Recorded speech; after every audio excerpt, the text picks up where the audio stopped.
morning, everyone. Uh, it is my great pleasure to welcome you today's session, which is the first of three successive sessions in the series called Better Me, as you see it in the post.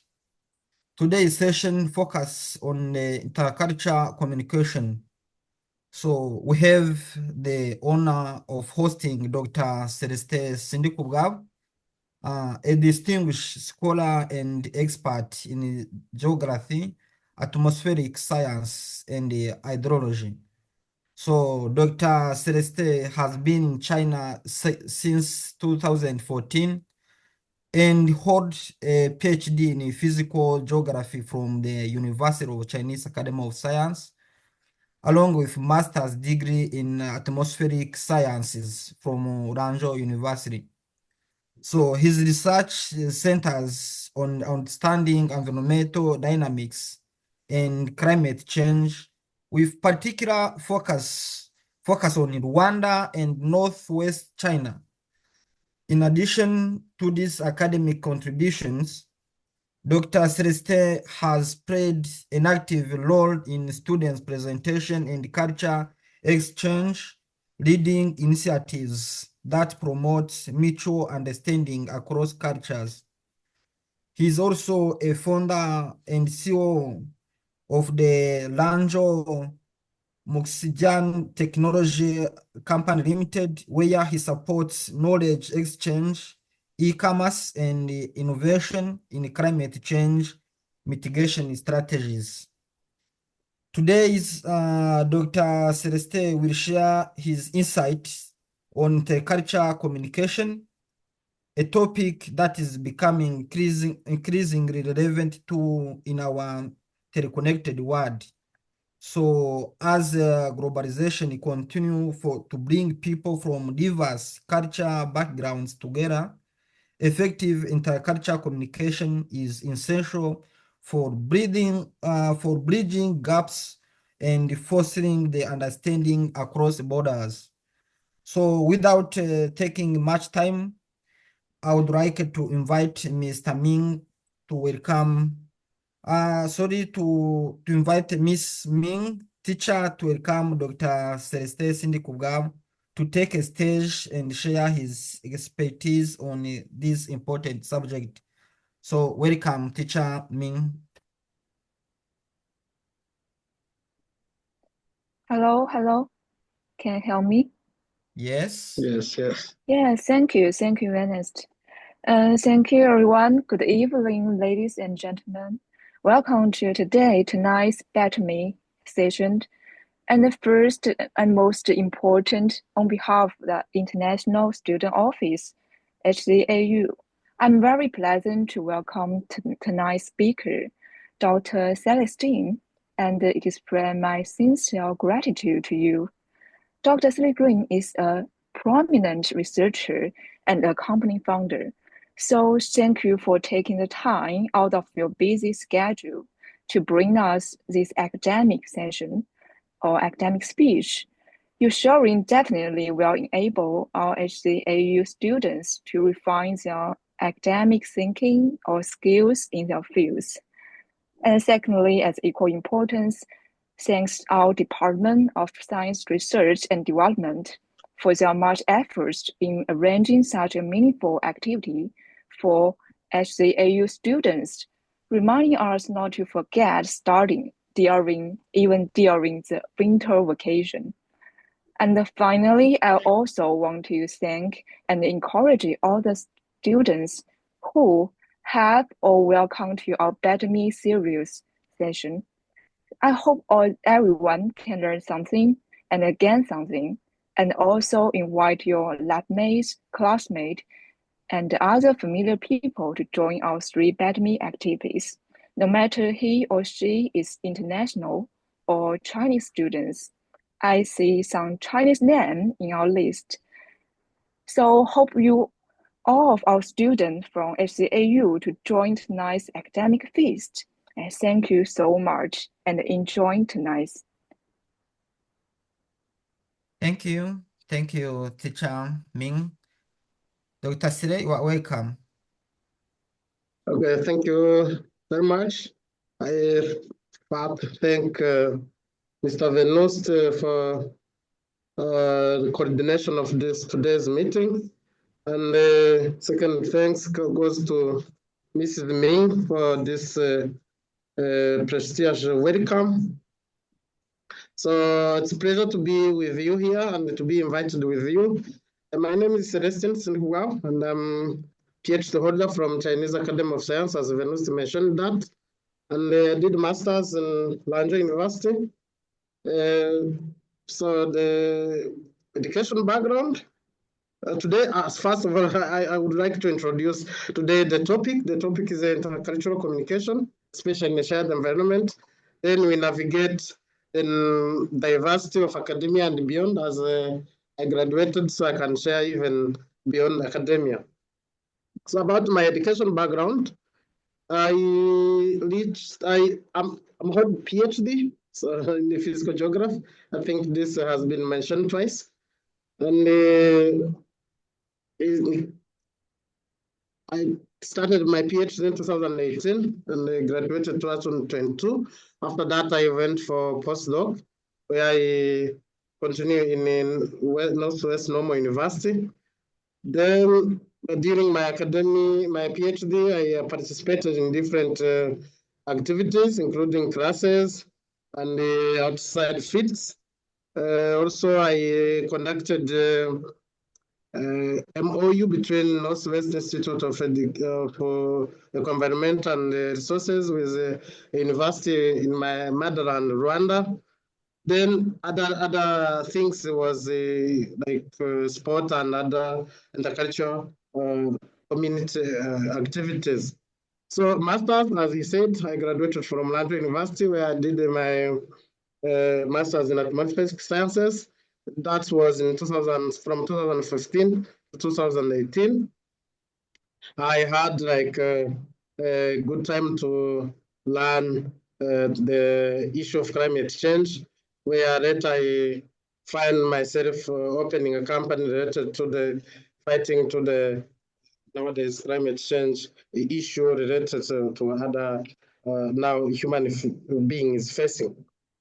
So normally I reached here in China in 2014, but started masters in 2015 because we had 1 year of Chinese language where I had time to leverage different corners of China and culture as well as learning Chinese.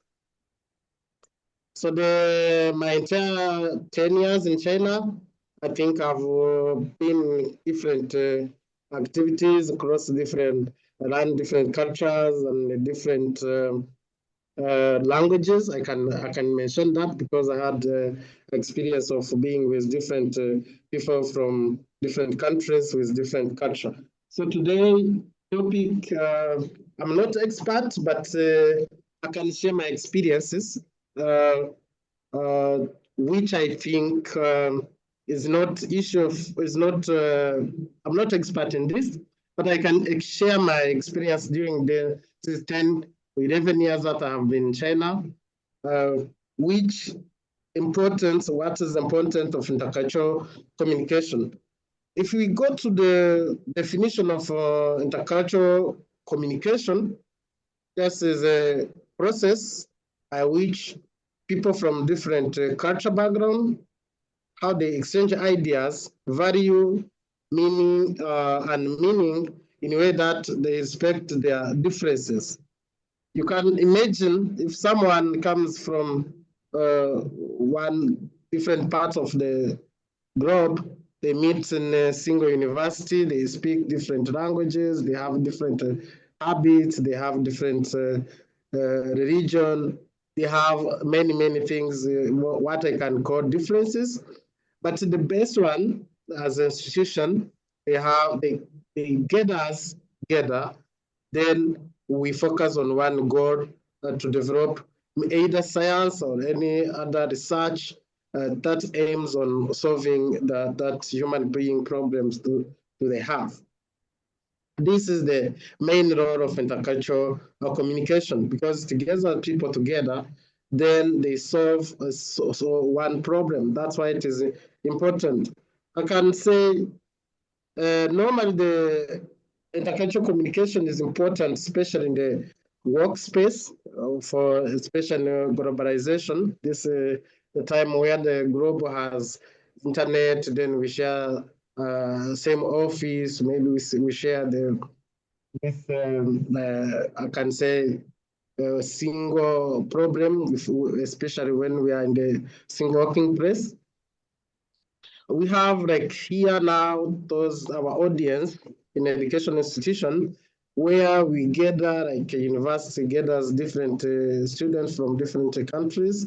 We have African, European, we have Asian, then other parts of the globe. They have to live in a harmony and obey schools, focus on their research, then they earn their degrees. After that, they return home and they not acquire the knowledge from school, even from research, but they have to integrate the culture or the learn from each other from different I mean from different countries.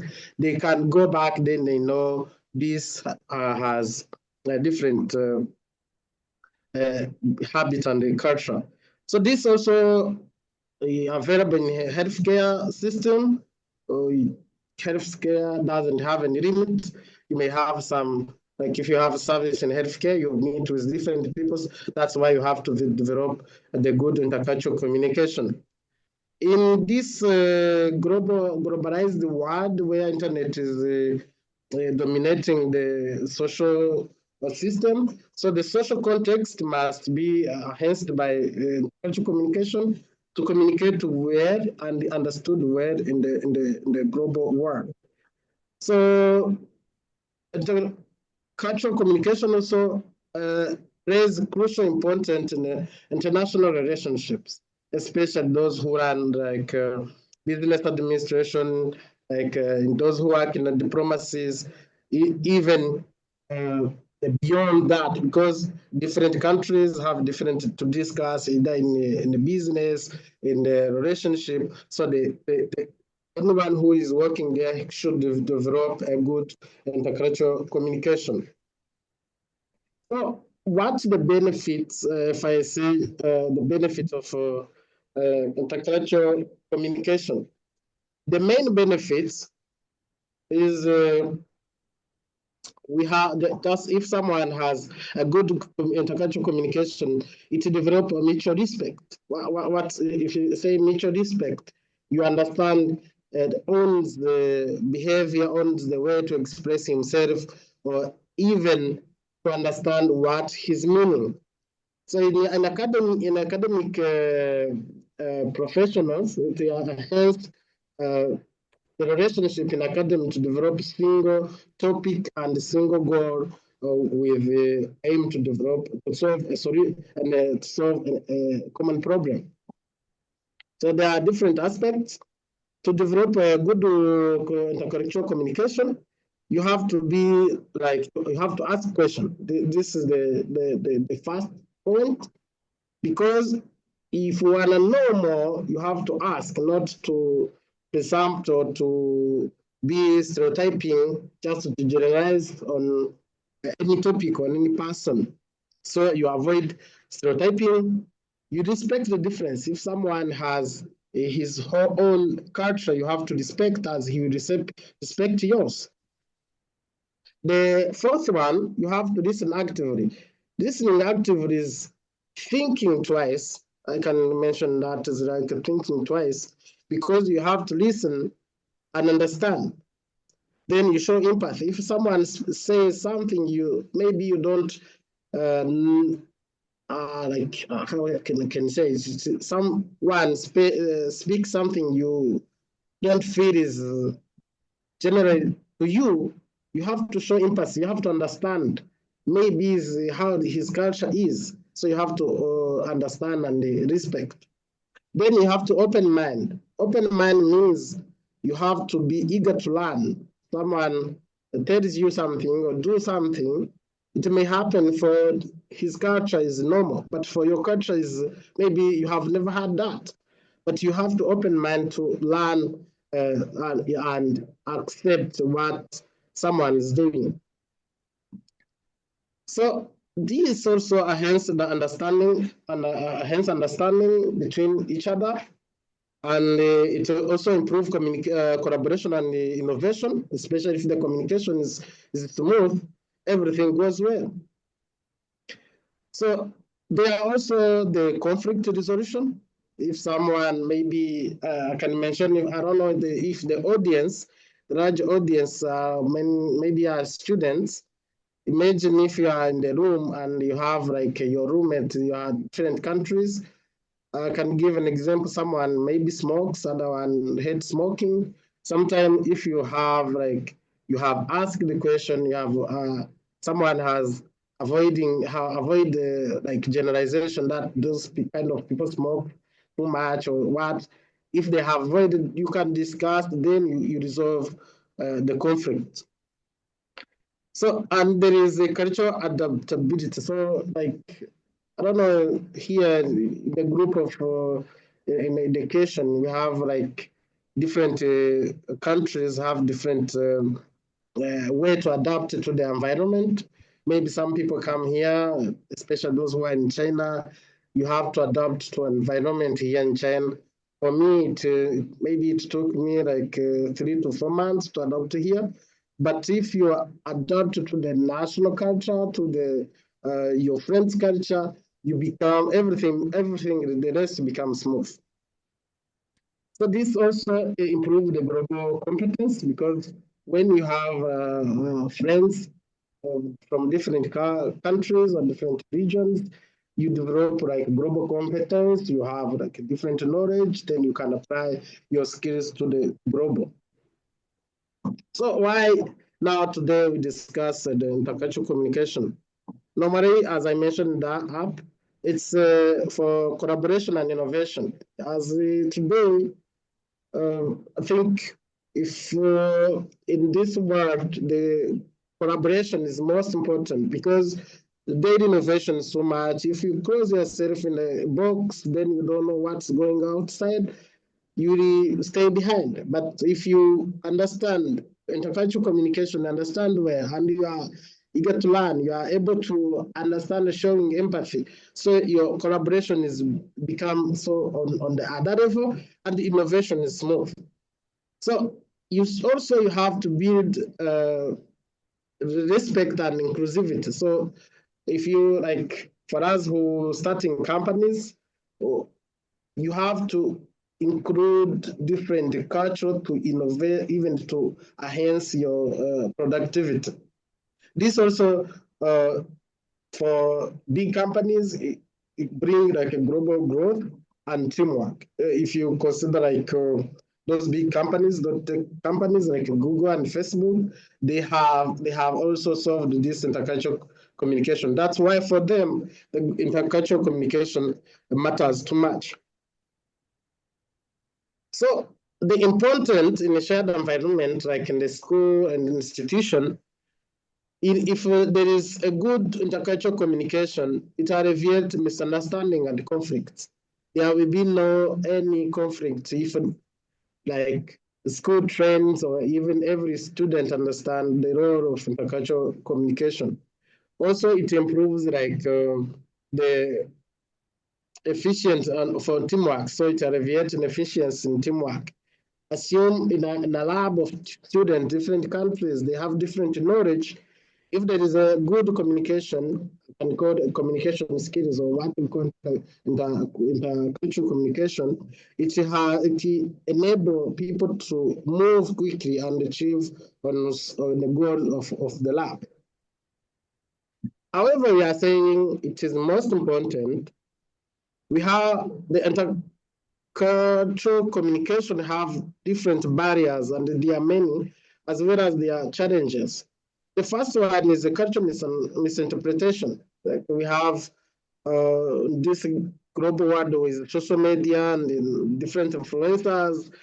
maybe someone can throw any information outside without even edited, which can mislead the interpretation of one's culture to another person. So you may have like someone understand these people from this country behave like this one because maybe for single video or single related to the social media. It is a ethnocentrism. This is normally found in high level where people they consider themselves as superior to another, and they try to enforce to another people. But for educated people, I think this it's rarely comes. If it comes, also it's common. But those are challenges. So we have stereotyping. Stereotyping is where people generalized like these people have the assumption about individual based on their cultural or ethnic group. This also can be like taken as a simplification that can obscure the unique traits of individuals. So this the main they are yeah it is very sensitive challenges. So we have also emotional expression. This emotional expression is like different countries or different regions and different culture have the way to express themselves. But maybe if you go to another region, that expression have the other meaning. So which can bring something like misunderstanding to the platform. So also there is a different negotiation style. So maybe the way people speaking, the way people negotiating, some people negotiating with loud voice, some other people negotiating with low voice, which can be a barrier for intercultural communication. So there is a contrasting value in beliefs and beliefs. So there is also assumption about cultural knowledge. Sometimes people gain information from somewhere which is not official, even from friends. Maybe some friends they want to exaggerate from this culture, another culture. Even they want to intimidate because of different interest, but other people they take this seriously and they don't have any other source of information, which can lead to the assumption about that culture knowledge, then can mislead or mislead to misinterpretation of that communication. So we have also a different attitude toward the hierarchy and the authority. This normally comes to the diplomacy and the other issues. Also, there is what I mentioned before, communication technology misuse when we use social media or other platforms. Then we throw something which is not edited or even not compatible to the group of people and can challenge the good intercultural communication. So there is also time perception differences. Also, we have like personal space and physical contact norms. Different culture or different people have different understanding on physical contact. This I can give an example.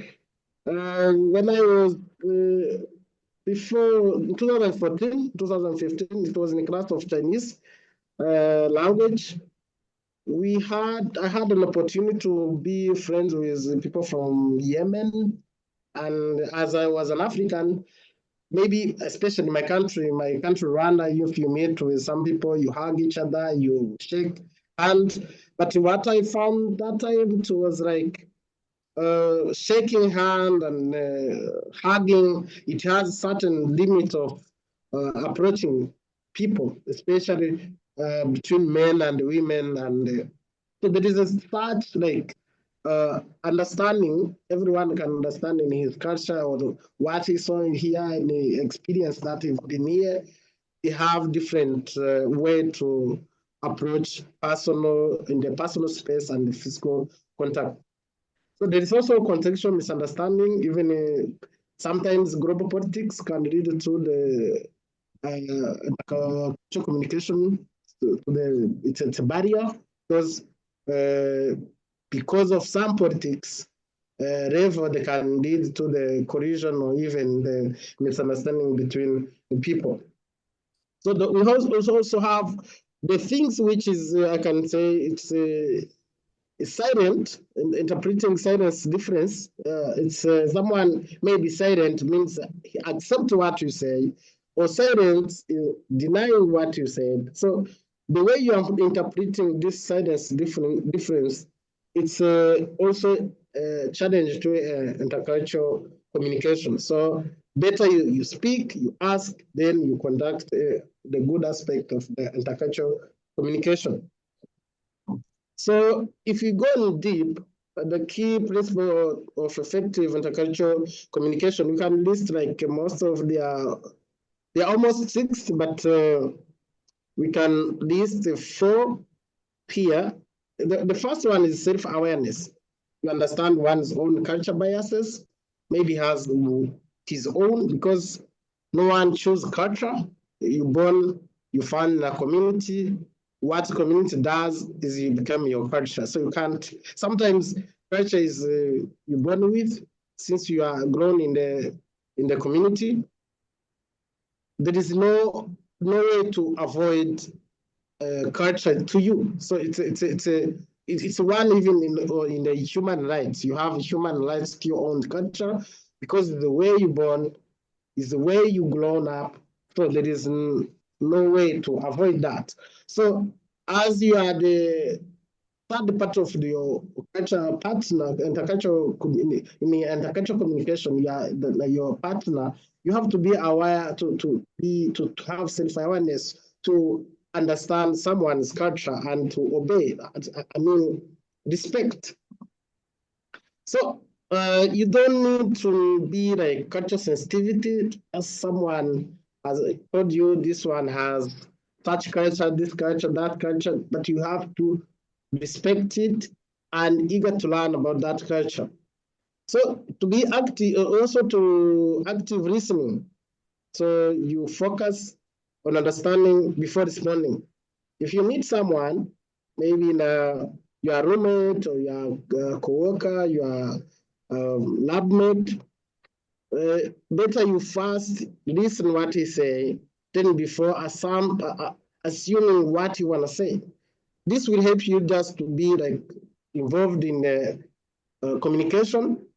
Also, you're focusing on their verbal and non-verbal clue, because someone maybe is angry, you don't want to talk, but maybe facial, you can see his face, you can see what he wants to express. Maybe if you're not happy, so you have to pay attention on personal interpretation, even what he's speaking.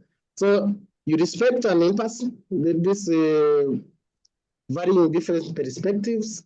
If someone maybe propose one argument, you don't need to be mad, or you don't need to complicate everything and put on another level, but you have to see it and show empathy to him to understand his maybe equation, because it is among the bond of intercultural communication, and you have to be flexible. This is most key important. If someone is flexible, he can even solve different problems, especially if you understand one's problem, you put your own in his problems, you can understand how you can help him even in solving those problems. So there are also strategies for improving intercultural communication. I can mention too, there is fostering open communication and culture exchange. This is a must, because if you open the communication after discussing, after listening, your partner, your mate, your roommate, your roommate, your co-worker, you can now understand what he wants.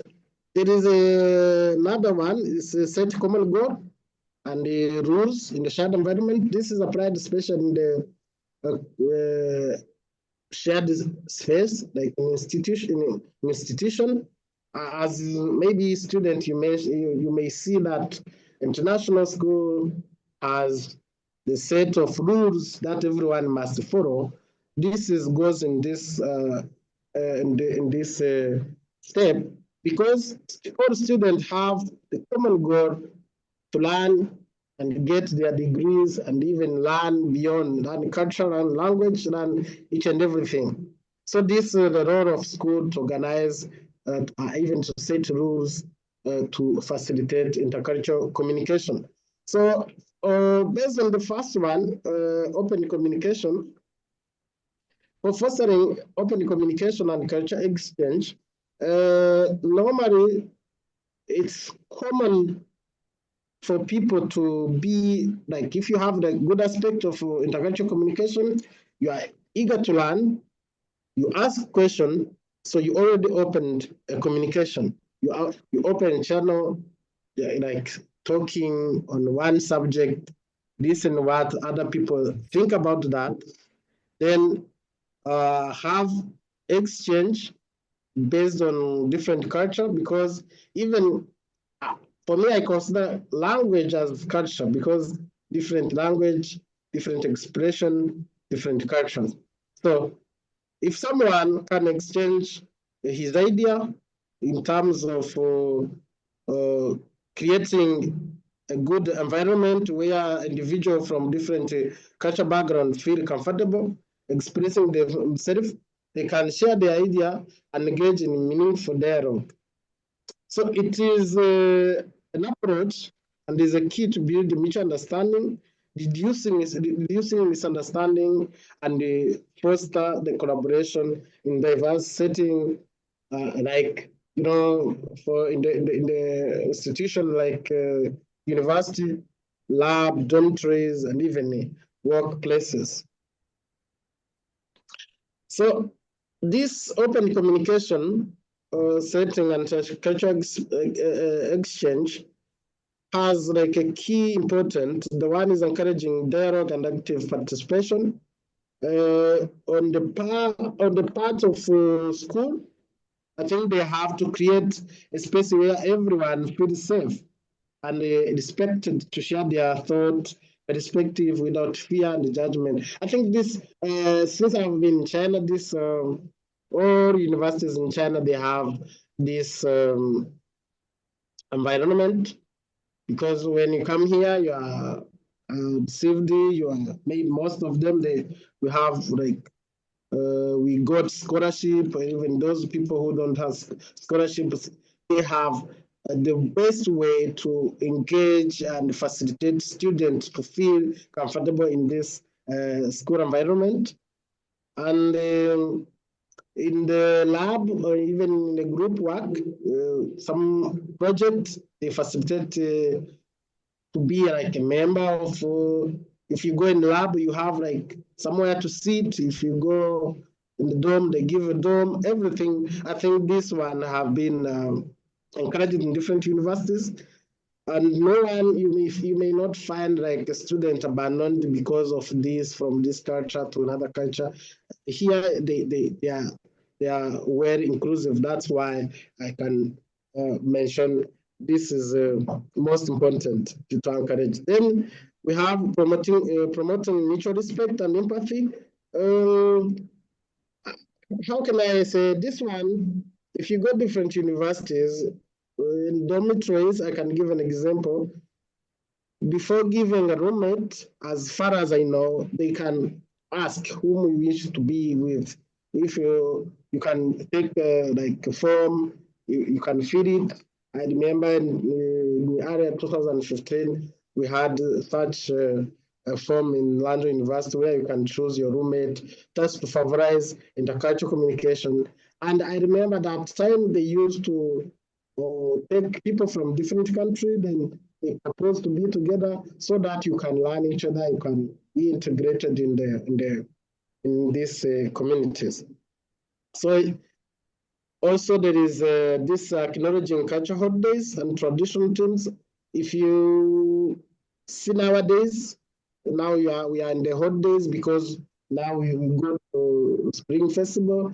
Sometimes for New Year on the past January, some school they get like 1 day off. This way they promote mutual respect and impact to the international school. So there's also the engaging the culture exchange. This is annual I think in your school, in your institute, there, Wuhan, you have done this action lesson through where you engage in the cultural exchange.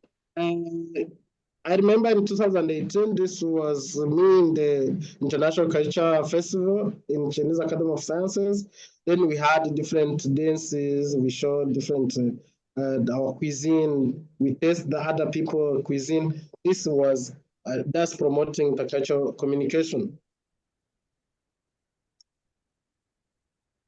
Okay, sorry. So also we use what I said. It's like the challenge that we saw above there, the interpretation of silence.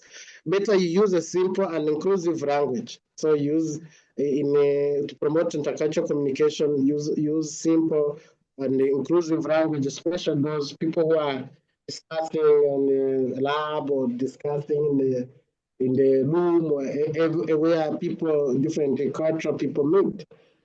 Then you avoid those complicated words, especially not like we are obliged to use English, maybe not your mother tongue, but you have to be here, you have to maybe publish your paper in English, you have to do lab in English, but you have to have like friends who explain, maybe is your senior, better uses simple and inclusive language to explain each and everything. Then, as you listen, you have to encourage feedback. If someone talks to you and speak to you, then you have to be like active listening. Also, there is a providing opportunity and collaboration across culture. I think every year school organize different activities. This also including providing opportunity for collaboration. This is include designing activity or project that acquire individuals from diverse background, especially like this action is what is we are doing. So different people from different area you have gathered, then you choose people to organize this session, this opportunity for collaboration and across the culture. So it's a main importance. That's why this point is included. So we have culture sensitivity. For culture sensitivity, it is most important because to allow everyone to feel included and valued.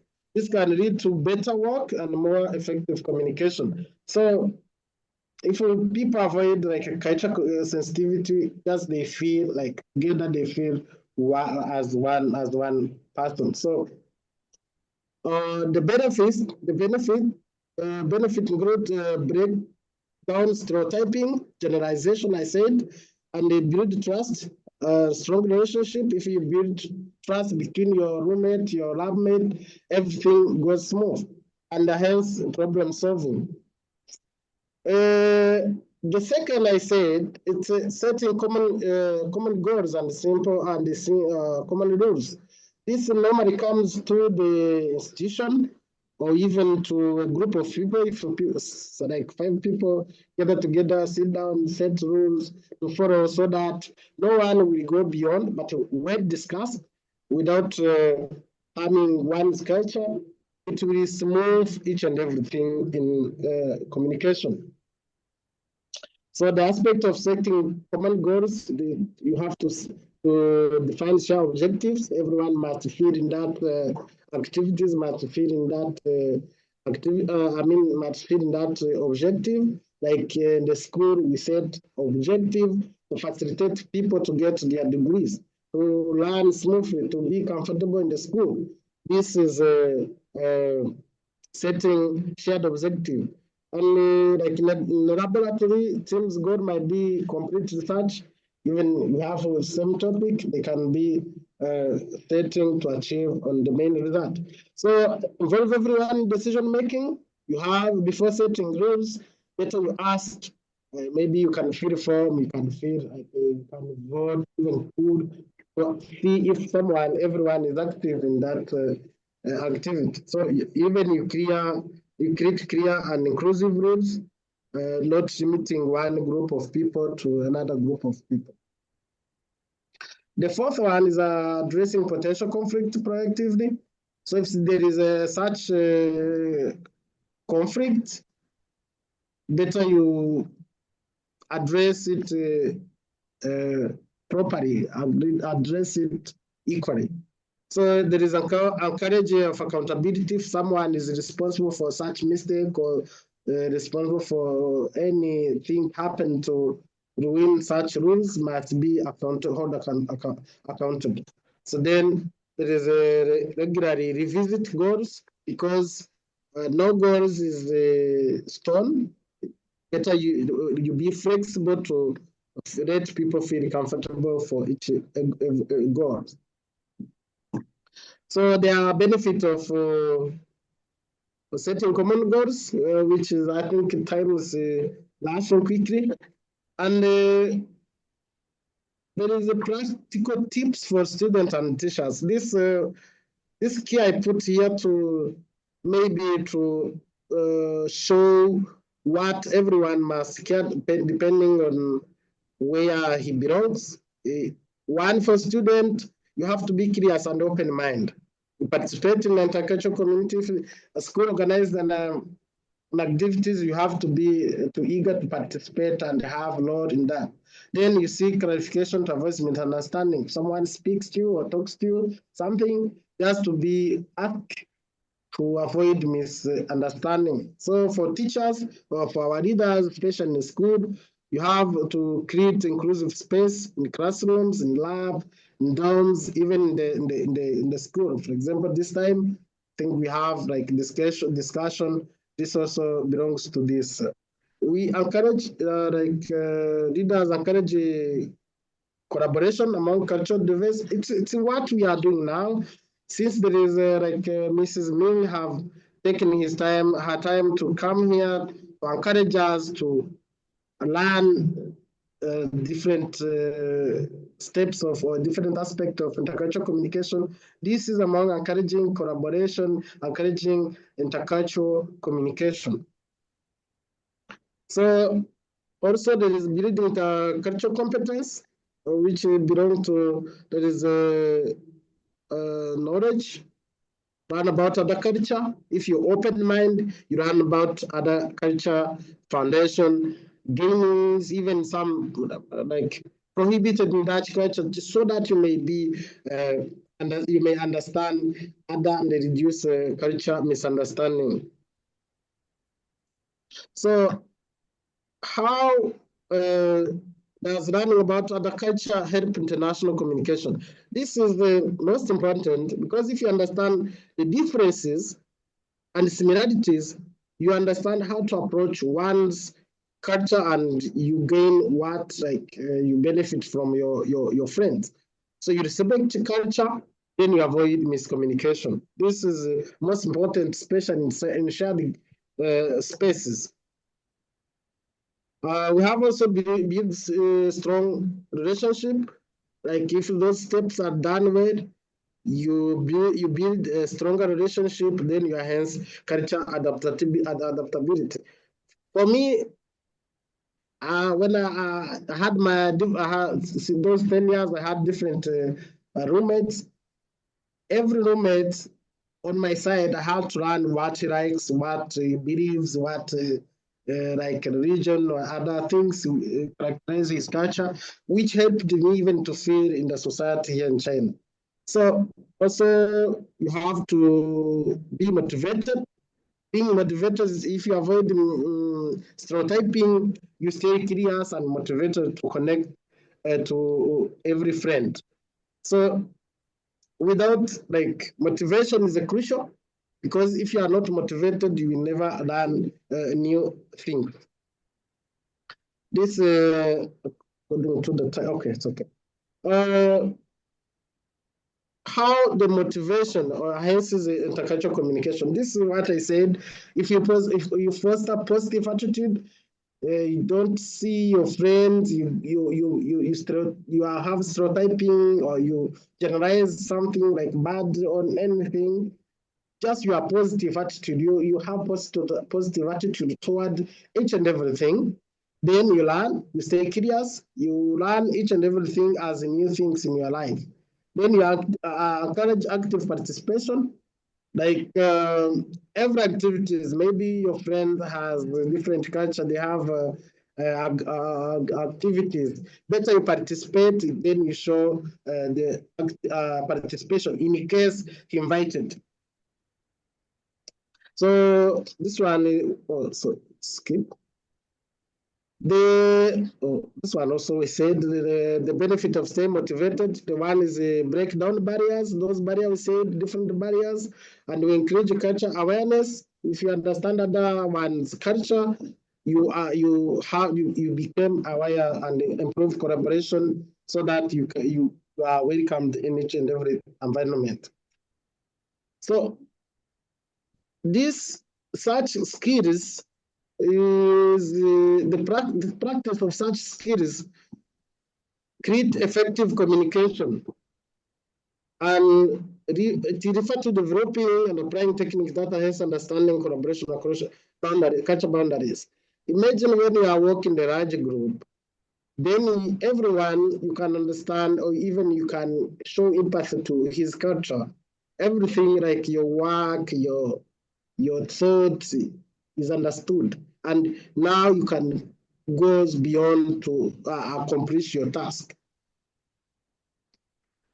So the benefit of effective communication also, when you have skills in the cultural context, improve collaboration, minimize misunderstanding, as I said, foster inclusive environment, then build culture competence. So there are different strategies to develop communication skills. The one is participate across culture workshops, as we are now in. The second is seek feedback. After that, I think we have like a Q&A. Then we are engaging in role-playing activities, as now some of students are arranged this meeting. You learn key phrases in the language. For example, you know Chinese. I was asking people to have or how people can master Chinese. And if you have roommates from different countries, better you know how, at least how to greet each other. Like if you know Lasha, Privyet, if you know like Korea, Annyeonghaseyo, if you go to Chinese, anyhow, you go to Arabic, you go different, you have better to learn like a key important in one's language. Then observing mirror of culture norms, just don't be biased with such other culture bias. So I think today I can stop by here, then I give time to ask a question. In case I think it's better to stop by here, then ask a question. Thank you. Okay, thank you, Dr. Celeste, for your PPT. Before I just let everyone ask question, I have a question. Dr. Sere, beyond the academic activities, like you are just doing business, how the successful culture communication can help you for your business to be successful? That's my question. Good, good. Thank you, Mr. Venus, for this good question. Normally, it's sometimes we go to school, get a degree, but degree doesn't provide job. We go there for seeking job. But if you're like young scholars, like I didn't make any polling, but assuming over here they are young scholars, better you learn, you can acquire knowledge from school, then you intend to innovate. For me, beyond academic, the business outside here now in my company, it's called the Landro Mushinja Kaji Oshengosit in Chinese, and if you translate in English, is the Landro Mushinja Technology Company Limited. It's, I can say, nowadays, beyond like 80% of what I'm using, it's a intercultural communication aspect. I explain how. From registering my company, even finding my partners to get together to register that company. If you don't understand Chinese, you don't understand the culture here, you don't even know how to read some Chinese. It's hard to register a company, especially in the area like Gansu or some in the northwest, maybe in Beijing or even developed cities like Beijing, Shanghai, and Guangzhou. Those are possible, but outside of those main city, better you understand cultural communication, you understand Chinese, you understand just language, one part of culture. Then during the business, also communication is most important. Normal business, it's a communication services because you have to bargain, you have to introduce this product to that product, you have to introduce what you do. If you are like you go to local people to introduce what you do in English when he is not aware in English, it's like you are not doing a business at all. So for me, communication or intercultural communication is a key point for me. It is also my daily courses. Every day I learn a new language. I was thinking about learning every dialect here as far as those people need. And I continue, especially if someone knows, you can write in a comment how do they speak hello in their language and how do they speak like how much that's for business. But intercultural communication is a key point in each and everything, because whatever you promote in the communication. Whatever you promote based on their culture, what they like, what they love to buy, or what they love to sell. So for me, it's a key point, and I encourage people to learn language of interest where they want to do like business or do like learn even if you want to shift from another city, better you learn their language. Thank you.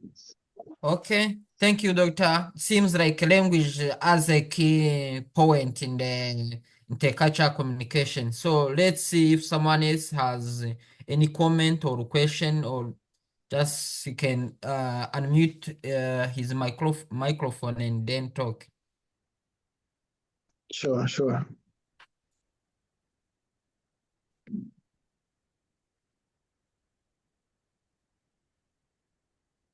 Somebody there?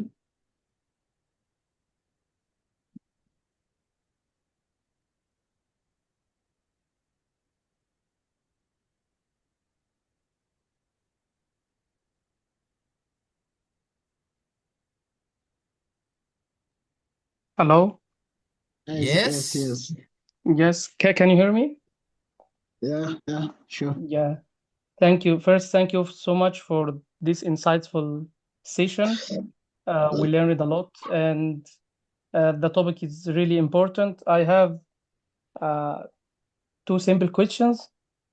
First one is how we can develop our cultural sensitivity to effectively communicate across different backgrounds. Sometimes, for example, someone is sensitive to his opinion, to his culture, like this. So how to adapt this and find like a comfort space between different cultures in this point. Second one, also, what is the role does the non-verbal communication play in the intercultural communication? For example, the body language, the face reaction, this uh, what's the role these reactions can play in the intercultural communication, and how they can ease the communication well. Thank you so much. You're welcome. So the first one is if I had well, it's how can we develop into cultural communication, and even how to adapt to if I to adapt to the. So did I take well? Adapt. Adapt to what? The sensitivity. Oh, culture sensitivity. So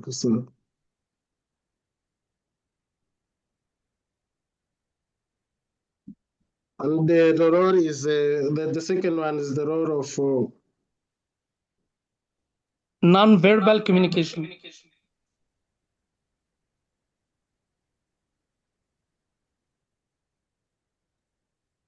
communication.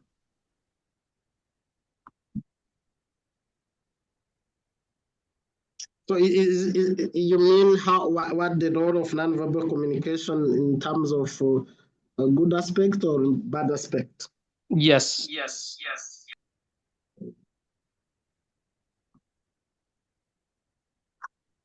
So the first one is culture sensitivity is a very serious question and is a very important question, especially for students. But I can say in the simple way. In Chinese, I don't know how you know Chinese. Yes, I know some Chinese. Okay. In Chinese, there is a proverb. They say, 在家靠父母，在外靠朋友. It's if you are in home, you depend on your parents, but if you are away, you depend on your friends. No matter friends, for example, those people are in China, especially if we are here on Zoom, most of us, we are not at home. So whatever you do, you depend on your friends. Even maybe you feel like you don't care about whom you are going together, but imagine in case you have problem, even you can't move, you may need a hand to help you in one day and another. So that's why you don't have to be like culture sensitive, because you don't know when you meet any problem that doesn't require in which culture. As you assume you are in the playground, you fall down, maybe your bone broken. You don't need someone in which culture to lift you to hospital. So you have to think in that way. You have to alleviate that culture sensitivity because you are away. This one, the first example. The second is like, since you are not home and you gather different, those people who are near you, you are not grown together, you're born, and they are not your siblings, they are not your family members. So you have differences. That's the first differences that you have to respect so that you can mutually get along together. So you have to avoid any culture sensitivity, because, and you have to feel like if you're eager to learn, you have to understand that your culture is not the best. This is the first one, the first key. Your culture is not the best, and every other one's culture is not the best. So you are equally, you have equal opportunity to be in the school. So you are equal and you have understand each other. That's the key point. So the second question is how to the role of non-verbal communication. I think in most it plays a role, especially in the for bad aspect. I was mentioning that someone maybe different culture have different way to express non-verbal communication. Maybe sometimes we use emojis. On social media, we use emojis, but one emoji in which in this country can express it, even someone can interpret in another way. So better you avoid to alleviate misunderstandings. This is one. The second, it's in a person to person where they can communicate together. Maybe someone is angry or someone is keep silent. Maybe you are in the room, someone even doesn't talk to you, can express, maybe he comes, enters, he sleep, then the morning he goes, there is no communication there, can lead to bad thoughts to your partner, to your roommate or environment. So better to alleviate this non-verbal communication. Then you speak, you ask questions, you open communication. This is what we were saying about open communication between shared group communities. and avoid this non-verbal communication. This will help to improve. Even after you discuss, maybe after discussing how non-verbal communication is used in your culture, everyone will understand, and that's the one who understands that non-verbal communication is the one who is eager to learn the new aspect of culture from different communities. Thank you, if I explained well. Yes, thank you so much. Welcome. Does any other question?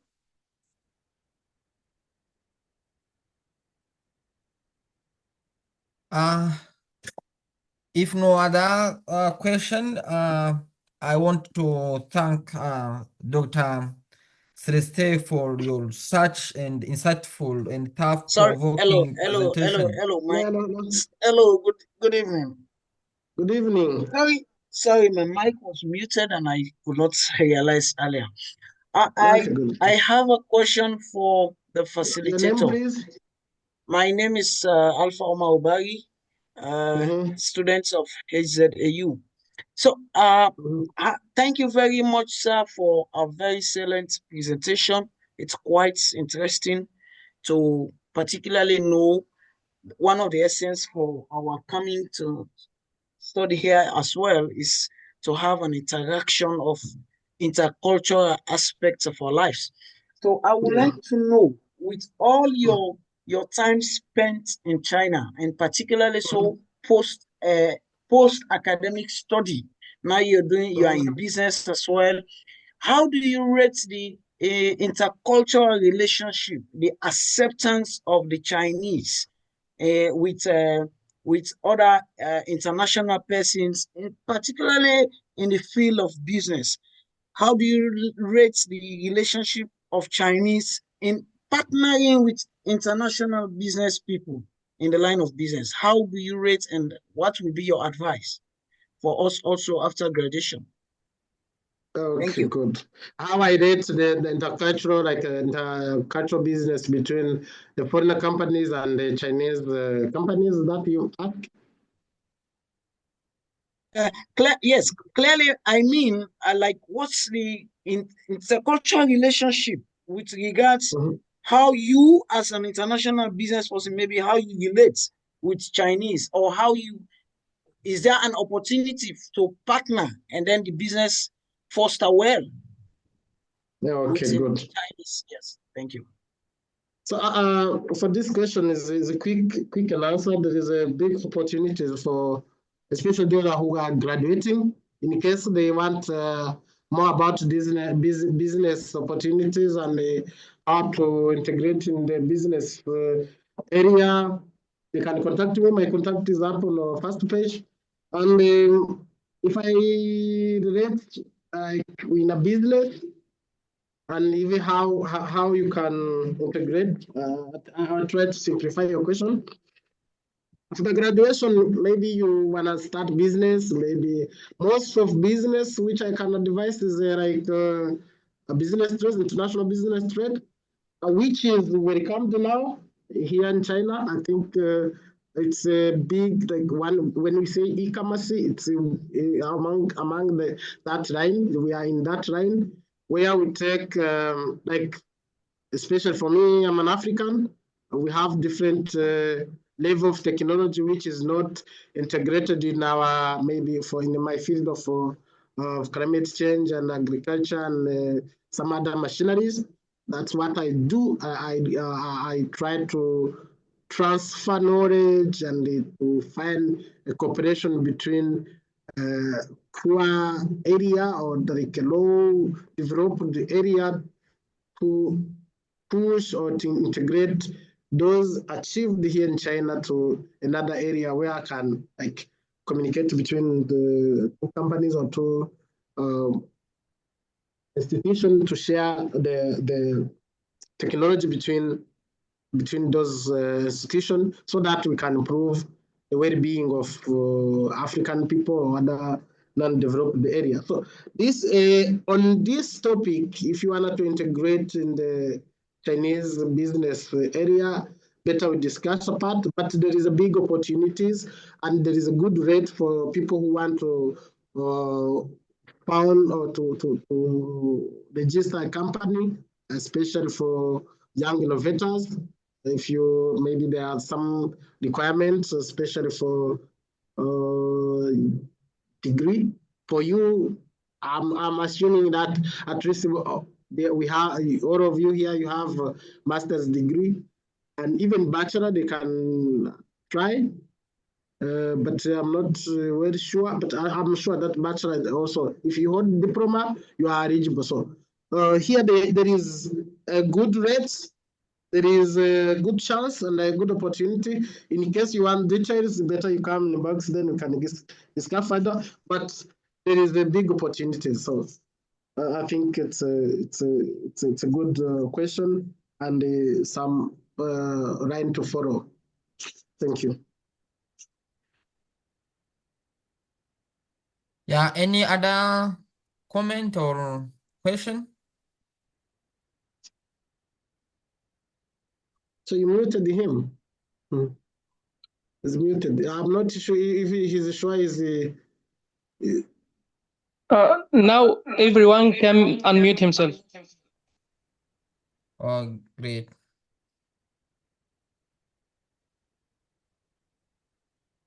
Is Alpha Yes. explaining? Thank you very Okay, you much. got it. You got It's it. clear. Okay, good. Yes, I got it. Good. Thank you so much. Yes. Welcome.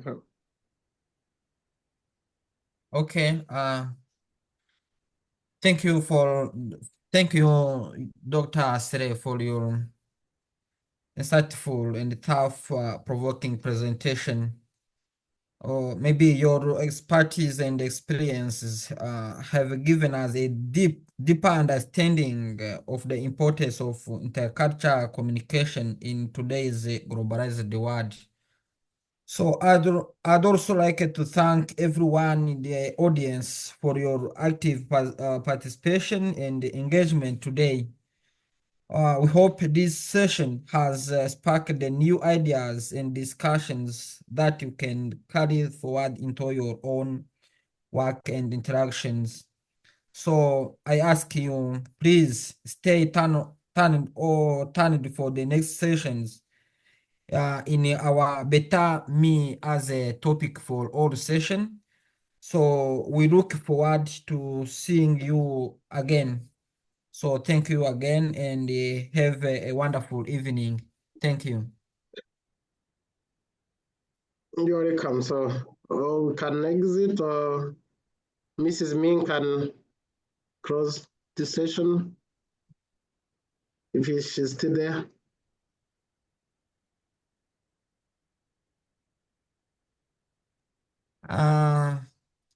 Teacher Ming, if you have any comment just before we close, just this time for her.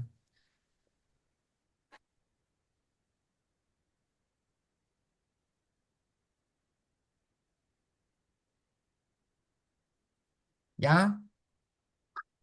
No other comments, and thank you very much for everyone, and thank you for Dr. Siren.